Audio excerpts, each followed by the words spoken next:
comes the Torah and tells us, if ever a prophet should arise and say, I've come to speak to you in the name of God, send him packing. There are plenty of other nutcases that have to deal with. But no, he then goes and performs a sign. He performs a miracle. Miracle, supernatural. Somebody to talk to. So you ask him for a sign. Yes, he can perform miracles. Then says the Torah, ask him, what's God's message? And if he then tells you God's message, listen carefully to what he says. If the message that he conveys to you corresponds with that which you know about Revelation, in our context, Torah, then you can say and assume that's a true prophet. If, however, the message that he conveys to you deviates even one iota from that which you know to be true from the Torah, he is a false prophet. Kill him. And if you should ask the question, the Torah continues, if he is a false prophet, look what he's able to do. Obviously he has divine powers. Divine powers. How is he able to perform these miracles? And the Torah answers, God is testing you. Do you go for the smoke and mirrors, or do you go for the essence? The essence, what it's all about, revelation, divine communication, is what God says. And what God says, the basic rules and regulations, you already were told in the Torah by Moses. So therefore, even if it's off by one word or one letter from the Torah, regardless what kind of miracles he performs, he may resurrect the dead, he made the lame go walking, made the blind go seeing, he is a false prophet. Because the ultimate test, the ultimate standard, the ultimate criterion is the word of God that you know beyond a shadow of a doubt. And how do we know that word of God? Here is where Judaism differs from literally every other religion in the world. Every religion in the world is based on a certain individual or two individuals appearing on the scene and claiming God has spoken to me. And here is his message. I can't disprove them. But by the same token, I can't prove them either. And as I said earlier, if you believe any one of them, you have to believe all the others. And then, of course, you go crazy. That's impossible. We do not believe in the Torah or in Judaism because of Moses. Every religion, because you first accept the prophet, and then you accept the prophet's word, and you have the Bible, and you have the religion. In Judaism, we turn everything upside down. We first accept the Torah, and because of the Torah, we accept Moses. Totally reverse. But then, of course, the question is, why do you accept the Torah? Because the Torah we heard directly from God. All we got from Moses was information. Moses performed all kinds of miracles in Egypt. He took us out from Egypt. But if I want to be a skeptic, the next morning I wake up, now, come on. Did he really slay all the firstborn? Did he really bring about this darkness? Did he really bring about this hail? Maybe it was a trick. Did he really turn the water into blood? Were the frogs really there? Maybe it was a trick. Maybe it was an illusion. And I don't blame you for asking that. You should always ask questions like that. Don't take anything for granted. The most common fallacy that people commit, back to epistemology that I mentioned, I don't know how long ago, theory of knowledge, the most basic way that people answer theory, how do I know anything? They will say, because I see it, I smell it, I taste it, I touch it. You rely on your five senses. But each and every one of us also knows that all your five senses lie. They lie at least part of the time. Each and every one of us has experienced optical illusions, auditory illusions, sensory illusions, every one of your senses. Once you admit that your senses lie part of the time, you now have a serious problem. How do you know when your senses are telling the truth and when they're lying?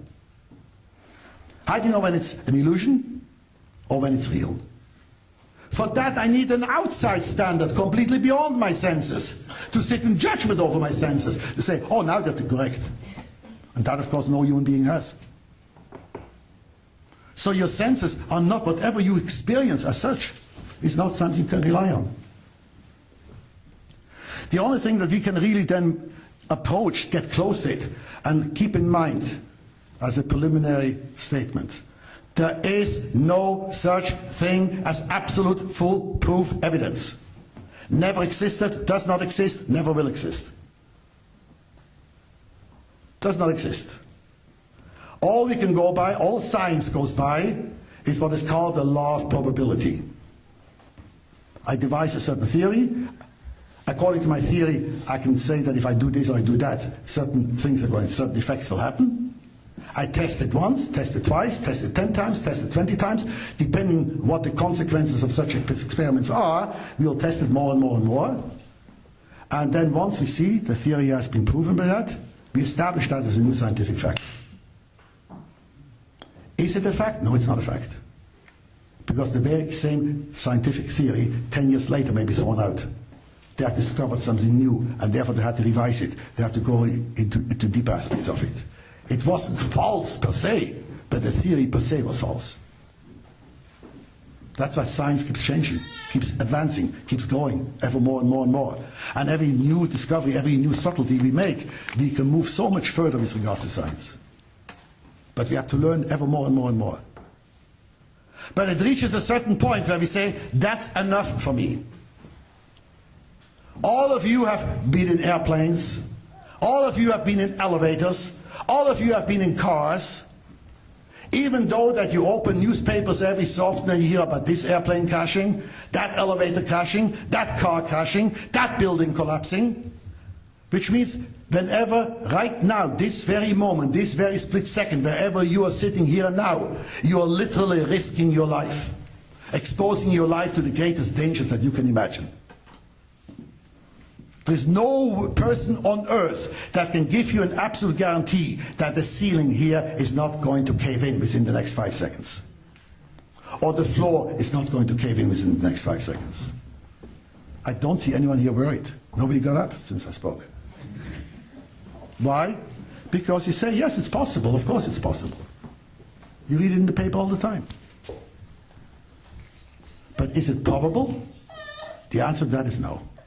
After a certain point, you say, as far as I'm concerned, the possibility is there, but the probability is practically nil. And that's what scientific or building codes, whatever are about. That you establish a certain safety code. You say, at this point, this is it. Tomorrow you see that it didn't work in that instance. That's an unusual exception. And we'll right away start examining what went wrong. There must have been something wrong in the way the building was built.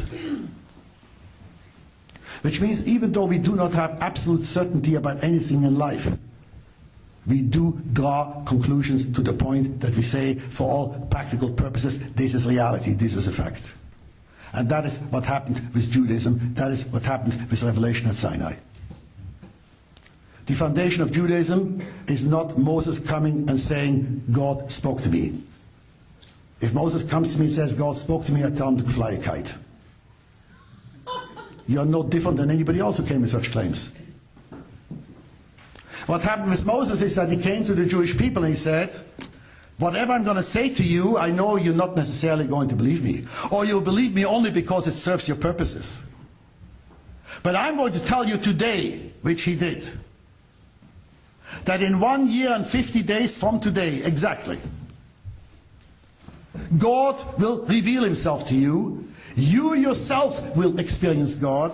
You yourselves will hear the voice of God. Not me telling you.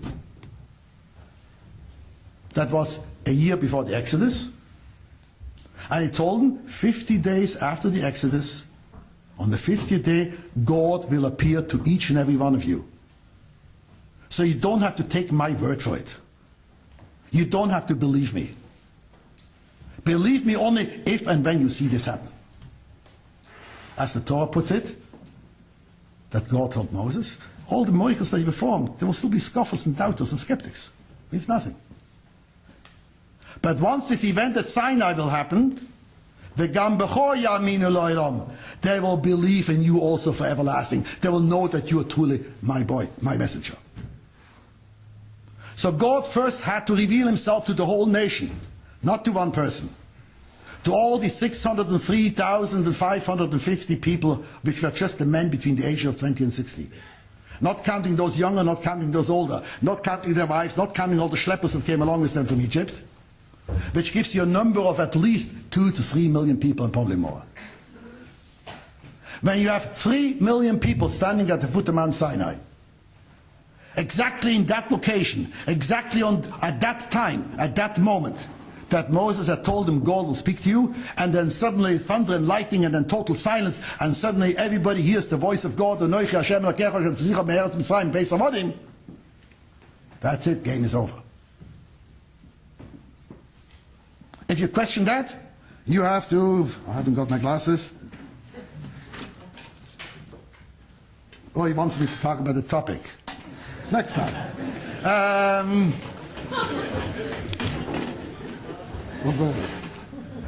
This is all the introduction. Then comes chapter 1. Then we come to chapter 2. Then we can come perhaps to the conclusion. It all leads up to that, because after that I will just have to say 5 words about the Messiah. But without all that introduction, whatever I'm going to tell you about Messiah means absolutely nothing. Whatever I would tell you about Jewish teachings means absolutely nothing. We have to know what is the foundation. The foundation which we shall be celebrating next week is the festival of Shavuos, which commemorates the revelation at Sinai, the 50th day after the Exodus from Egypt. At Mount Sinai, exactly as the people had been foretold beforehand, God appeared to the whole nation. Not to Moses, not to Joshua, not to both together, not to the Jewish Supreme Court or the leaders or the elders and so forth, the whole Jewish nation, men, women, children. What happened at Mount Sinai? Frankly, between you and me, I really don't know. I haven't got a clue. All I know is that they all had the identical experience. Whichever way, I don't know, but they all sensed, we hear the voice of God proclaiming the 10 Commandments. If you question that, you literally have to question everything, including your own existence. As much as is humanly possible to determine any facts of reality, that is the ultimate proof, like for anything else. That was the ultimate scientific test. That is Judaism, not faith. There's a difference between saying, believing, and knowing. I do not believe in God. I do not believe in the Torah. I do not believe in any of these things. I know these things. I know these things as much as I know that I'm standing here now in front of you, and you are sitting there in front of me. As much as I know anything in life. As much as any scientific proof for anything. Because it's exactly the same criteria, the same standards. And here, Judaism, Torah, is unique. Shavuot, again being celebrated next week, commemorates that unique moment in history. When God actually appeared and spoke not to one man, not to 10 people, not to 1,000 people, but to a whole nation of 3 million people. Something which never happened before and something which never happened thereafter. That and that alone is the foundation of Judaism. That and that alone is the foundation of our religion. That and that alone is the basis for everything that we accept. And for somebody to come and say, yeah, but maybe God changed his mind, maybe God does it this way, maybe God does it that way, maybe. But the only way that that can happen, and I could possibly accept that, if there's going to be a new revelation in front of all the people of Israel. Anything else is challenging that which we know for sure with something that at best may be a doubtful experience. And that's why a Jew is able, capable and ready to lay down his life for his belief. There's not another religion, there's not another faith group on earth that has ever claimed a public revelation, a public test for their beliefs. So it's either you believe the prophet or you do not believe the prophet.